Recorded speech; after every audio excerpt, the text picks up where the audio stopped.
दर्जनों bank BC कर्मियों ने बैंक ऑफ इंडिया बोकारो के समक्ष किया प्रदर्शन।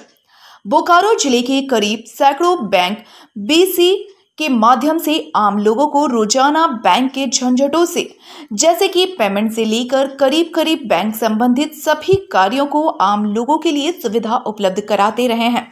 चाहे गांव और दूर दर्ज जहां बैंक तक लोग पहुंचने में सक्षम नहीं हो, वैसे जगहों पर ये बीसी कर्मियों ने आम लोगों को सुविधा देते आ रहे हैं। रंजीत कुमार पांडे ने बताया कि अचानक बैंक के द्वारा एक आदेश निकालकर कहा गया कि अब आप सभी को कॉर्पोरेट के द्वारा अपने कार्यों को करना होगा और फिलहाल सभी बीसी सेंटरों को कोड ब्लॉक कर दिया गया है, जिससे नाराज बीसी कर्मियों ने आज बैंक ऑफ इंडिया बोकारो अंचल कार्यालय के ऑफिसर से मिलकर अपनी समस्या को बताया और ज्ञापन सौंपा। वहीं जब इस मामले को लेकर बैंक ऑफ इंडिया बोकारो अंचल कार्यालय अधिकारी से मिलकर जानकारी लेने की कोशिश की गई, पर उनके ऑफिस कर्मचारी ने कहा कि साहब मीटिंग में व्यस्त हैं, अभी नहीं मिल सकेंगे। उन्होंने बताया कि एचओ को ज्ञापन भेजकर उनसे बात की जाएगी, उसके बाद जो भी उचित कार्रवाई की जाएगी। बोकारो से जुड़े हर खबर के लिए बने रहें बोकारो रिपोर्ट्स के साथ। क्या नाम है आपका? मेरा नाम धनराज यादव हुआ। मैं सचिव हूँ Hazaribagh zone BC union.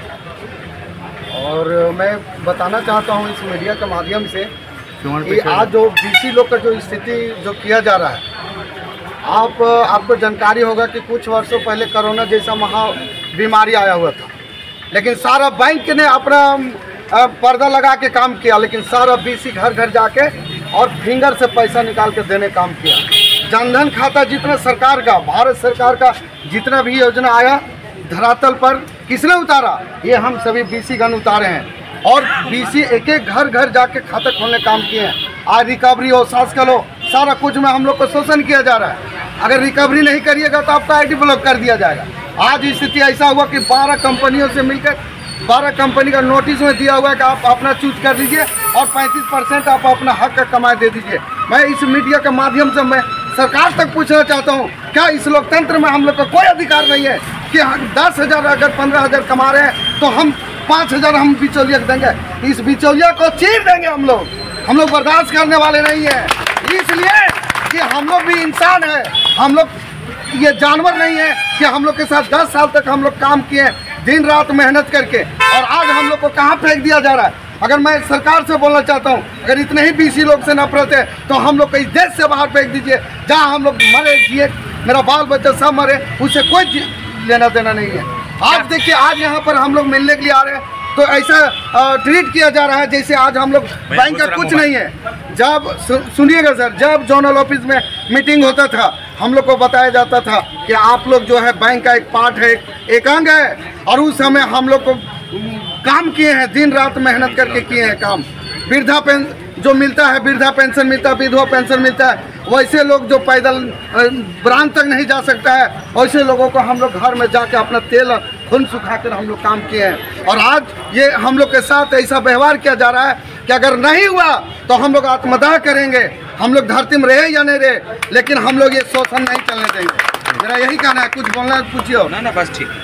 Ajay Kumar Barnwal. क्या समस्या हुई है कि आप लोग आज पहुंचे हैं बैंक ऑफ इंडिया के इस जो ब्रांच है उस पर, और आप लोग क्या बताएंगे? अभी 2012 में बीसी का कॉन्सेप्ट आया था, भारत सरकार ने लाया था।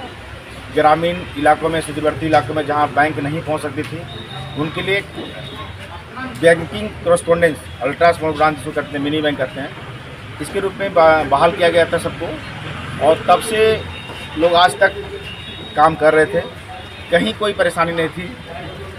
आज अचानक बैंक के द्वारा तुगलकी फरमान सुना दिया गया, एक नोटिस दे दिया गया कि आप लोग को 30 सितंबर तक इतनी कंपनी, 12 से 20 कंपनियों का लिस्ट दे दिया गया और इसमें आप लोग को कन्वर्ट हो जाना है।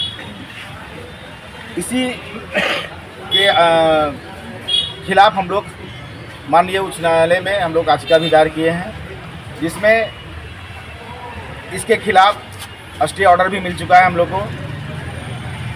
हजारीबाग जोन में सबका आईडी चालू है, लेकिन बोकारो जोन में पता नहीं इन लोग का कोर्ट माननीय उच्च न्यायालय से भी ये लोग अपने आप को ऊपर समझते हैं।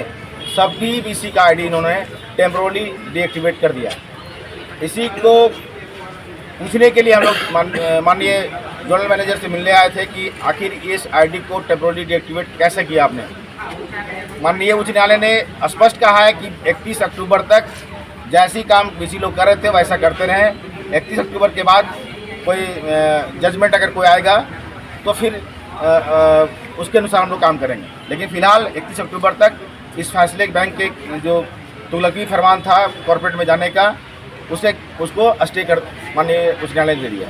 जी बताइए कि ये जो आप लोगों को बैठा दिया गया, रोक दिया गया, कितना परेशानी होगा जो परिवार आप लोग तो सब परिवार वाले लोग हैं, क्या परेशानी हो जाएगी? सर बहुत परेशानी होने वाली है। आर्थिक स्थिति है, हम लोग बीच रोड पे आ जाएंगे। सभी का एक व्यक्ति के पीछे 10 परिवार होता है। भारत में जानते हैं कि एक व्यक्ति कमाने वाला होता है, 10 लोग खाने वाले होते हैं। अब जैसे ही आईडी बंद हुआ, क्योंकि बैंक बीसी को इतना इनकम नहीं था कि कोई 10,000 को 15,000 रुपये 20,000 महीने कमाता था, कोई 5,000 भी कमाता था। अब मान लीजिए वो भी अगर आना बंद हो जाए इस बेरोजगारी में तो आर्थिक संकट तो आना तय है। लोग कितने अभी बरसात का महीना कि लोग बीमार पड़ रहे हैं, इलाज मेडिकल खर्च भी नहीं उठा पाएगा लोग, तो भुखमरी की स्थिति तो बनने ही वाली है। अभी आप लोग गए थे मिलने के लिए, क्या हुई बातें, कुछ हुई, क्या हुई बताइए? अभी हम लोग माननीय अंजलि प्रबंधन से मिलने गए थे तो एफआई मैनेजर ने कहा कि अभी 2:30 बजे आप लोग मिलने आए थे। 2:30 बजे मिलने आए, हमको पता ही नहीं है कि कोर्ट ने ऑर्डर क्या दिया है। जब बैंक का खुद का वकील उनका हाई कोर्ट में खुद आलम साहब उनके अधिवक्ता हैं, उनको स्टे ऑर्डर प्राप्त है, तो पता नहीं जब अपना ही एडवोकेट की बातें उनको नहीं पता, इसे साबित होता है कि लोग कंपनी और दलालों के साथ बिके हुए हैं। स्पष्ट है ये लोग क्योंकि सारी कंपनियां जीएम का, जेडएम का, डीजेडएम का और ईडी तक का है, एनबीजी मैनेजर का है, तो सारे लोगों ने रिटायर करके अपनी कंपनियां खोल रखी है और एक अलग गोरख धंधा इन लोगों ने अपनाया है। उसके खिलाफ हम लोग लड़ाई जारी रखेंगे, चाहे उस सड़क से सदन तक, जब तक हम लोग का आईटी चालू नहीं। आइए तो आप